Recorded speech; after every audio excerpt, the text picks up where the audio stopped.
Welcome to video 5. It's in a series of 19 videos that go through 62 steps in creating and crafting the Signature Series pen. We pick up here with the 320 grit. And this stage of the process with the 320 grit is really the final pore filling, removing scratches, and if there's any slight, just proud thickness to the ends of the barrels, and we want to bring it back right down to the bushings. And so here you see me sanding with a 320 pretty aggressively. It's a dry from the last sandings of the 240, and I'm collecting now the dust at the 320 grit or micron level. Check for the barrel, see how well we've done in terms of filling in those gaps at the end where we had the knot. Checking the bushings, fitment, and dimensional qualities to the wood at this stage. And I want to keep the powder on there. I'm trying to maintain that powder because I'm going to continue with the 1 pound cut shellac, painting it on liberally.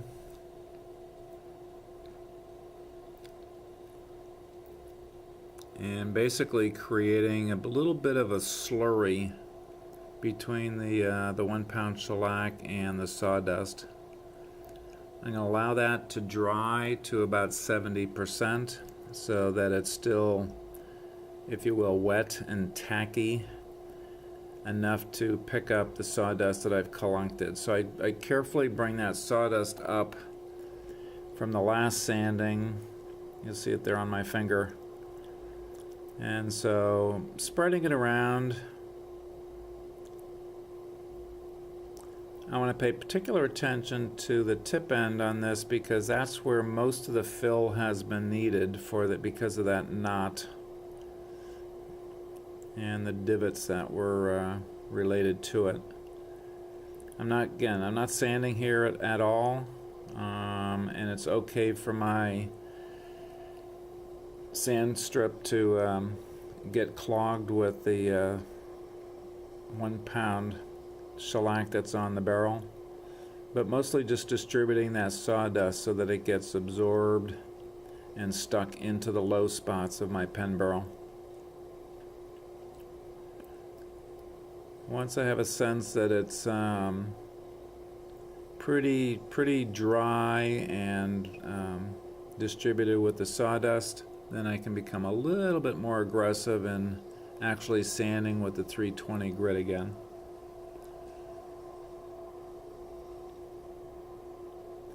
If it is clogged, I do not want to use the clogged area of the strip to try to sand. It's just going to get all gunky. That's a technical term, gunky. So I use a new part of the sanding strip. I continue to sand a little bit more aggressively now so that the sawdust will again be collected within the lower spots in the barrel. I lay it down gently as I have before to maintain that sawdust on the strip. My lathe, again, during these processes are at around 600 RPM, and I want to put enough shellac on there to wet it, but not so much that it's so sloppy that it's starting to fly in my face. So there's a delicate balance there. Again, I distribute the sawdust that I've collected on my sanding strip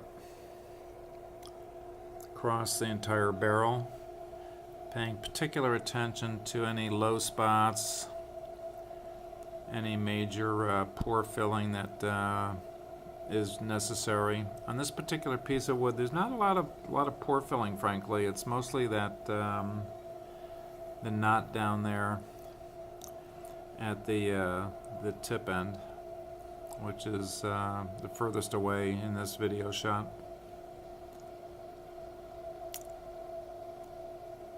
Gentle, real gentle sanding here. Again, more distributing the sawdust. Once it's dry, then I'm going to use a clean spot in the sanding strip to do the little more aggressive sanding to in both the process of smoothing. Here you see me cleaning off the very tip of the sandpaper. You see where my thumb is already all gunky. That's what the gunky looks like. You get a hard shellac that's been clogging up the sandpaper. Here's a little more aggressive,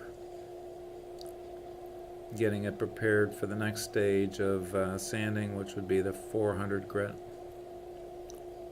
And again, allowing the sawdust to actually collect on the barrel, not rubbing it off. I'm just gently going over it now to see if there's any other low spots, but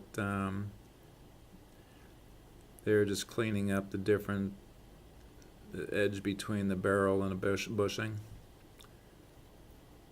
And I'm more spreading the sawdust around as opposed to taking it off. So again, returning wood and reminding people of their original and innate brilliance that has been there, is now, always will be. Hope you're enjoying the journey.